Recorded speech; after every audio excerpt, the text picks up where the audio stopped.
ਸਾਹਿਤ ਸੁਰ ਸੰਗਮ ਸਭਾ ਵੱਲੋਂ ਇਟਲੀ ਦੇ ਸ਼ਹਿਰ ਨੋਵੇਲਾਰਾ ਵਿਖੇ ਗੁਰੂ ਨਾਨਕ ਦੇਵ ਜੀ ਦੇ 550 ਸਾਲਾ ਪ੍ਰਕਾਸ਼ ਦਿਵਸ ਨੂੰ ਸਮਰਪਿਤ ਚੜ੍ਹਦੇ ਅਤੇ ਲਹਿੰਦੇ ਪੰਜਾਬ ਦਾ ਸਾਂਝਾ ਸਾਹਿਤਿਕ ਸਮਾਗਮ ਸਫਲਤਾਪੂਰਵਕ ਸੰਪੰਨ ਹੋਇਆ। ਇਸ ਸਮਾਗਮ ਵਿੱਚ ਲਹਿੰਦੇ ਪੰਜਾਬ ਵੱਲੋਂ ਖਾਸ ਮਹਿਮਾਨ ਵਜੋਂ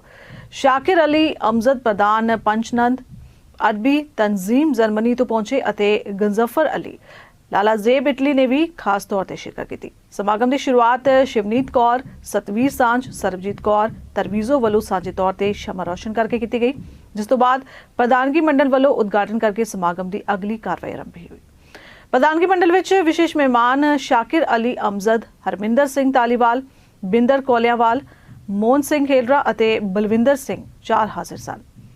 गुरु नानक देव जी के जीवन ਅਤੇ ਉਹਨਾਂ ਦੇ ਫਲਸਫੇ ਉੱਪਰ ਬਹੁਤ ਵਧੀਆ ਵਿਚਾਰਾਂ ਹੋਈਆਂ, ਜਿਨ੍ਹਾਂ ਵਿੱਚ ਪ੍ਰੋਫੈਸਰ ਜਸਪਾਲ ਸਿੰਘ ਇਟਲੀ, ਸ਼ਾਕਿਰ ਅਲੀ ਅਮਜ਼ਦ, ਲਾਲਾ ਜ਼ੇਬ ਨੇ ਪਰਚੇ ਪੜ੍ਹੇ। ਇਸ ਤੋਂ ਬਾਅਦ ਗੁਰੂ ਨਾਨਕ ਦੇਵ ਜੀ ਨੂੰ ਸਮਰਪਿਤ ਕਵੀ ਦਰਬਾਰ ਦਾ ਆਯੋਜਨ ਹੋਇਆ। ਇਸ ਸਮਾਗਮ ਵਿੱਚ ਮੁੱਖ ਸੰਚਾਲਕ ਦੀ ਭੂਮਿਕਾ ਦਲਜਿੰਦਰ ਰਹਿਲ ਅਤੇ ਦਿਲਬਾਗ ਖਹਿਰਾ ਨੇ ਬਾਖੂਬੀ ਨਿਭਾਈ। ਸਮਾਗਮ ਦੀ ਸਫਲਤਾ ਵਿੱਚ ਰਿਆ ਮਨੀ ਟ੍ਰਾਂਸਫਰ, ਗੁਰਦੁਆਰਾ ਸਿੰਘ ਸਭਾ ਨੋਵੇਲਾਰਾ, ਭੁਪਿੰਦਰ ਸਿੰਘ ਸੋਨੀ ਨੋਵੇਲਾਰਾ ਅਤੇ ਕੌਂਸਲ ਨੋਵੇਲਾਰਾ ਵੱਲੋਂ ਵਿਸ਼ੇਸ਼ ਤੌਰ ਤੇ ਸਹਿਯੋਗ ਦਿੱਤਾ ਗਿਆ। ਅੱਜ ਸਾਹਿਤ ਸੁਰ ਸੰਗਮ ਸਭਾ ਇਟਲੀ ਵੱਲੋਂ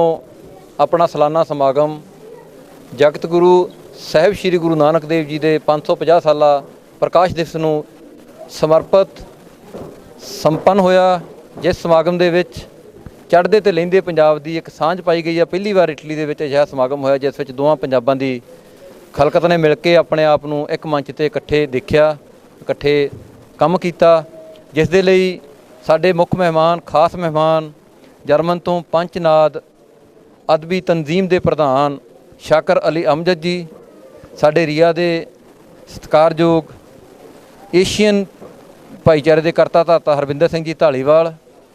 ਤੇ ਮੇਰੀ ਸਾਹਿਤ ਸੁਰ ਸੰਗਮ ਸਭਾ ਦੀ ਪੂਰੀ ਟੀਮ ਇਸ ਸਮੇਂ ਸਾਹਿਬ ਸ੍ਰੀ ਗੁਰੂ ਨਾਨਕ ਦੇਵ ਜੀ ਨੂੰ ਸ਼ਰਧਾ ਦੇ ਫੁੱਲ ਭੇਂਟ ਕਰਦੇ ਹੋਏ ਸਮਾਗਮ ਨੂੰ ਸੰਪੰਨ ਕਰਵਾ ਰਹੀ ਹੈ, ਜਿਸ ਲਈ ਮੈਂ ਸਮੂਹ ਜਗਤ ਨੂੰ, ਸਮੂਹ ਪੰਜਾਬੀਆਂ ਨੂੰ, ਸਮੂਹ ਸੰਗਤ ਨੂੰ ਗੁਰੂ ਜੀ ਦੇ ਇਸ 550 ਸਾਲਾ ਜਨਮ ਪ੍ਰਕਾਸ਼ ਦਿਵਸ ਦੇ ਉੱਪਰ ਵਧਾਈ ਦਿੰਦਾ ਹਾਂ ਤੇ ਆਸ ਕਰਦਾ ਹਾਂ ਕਿ ਅਸੀਂ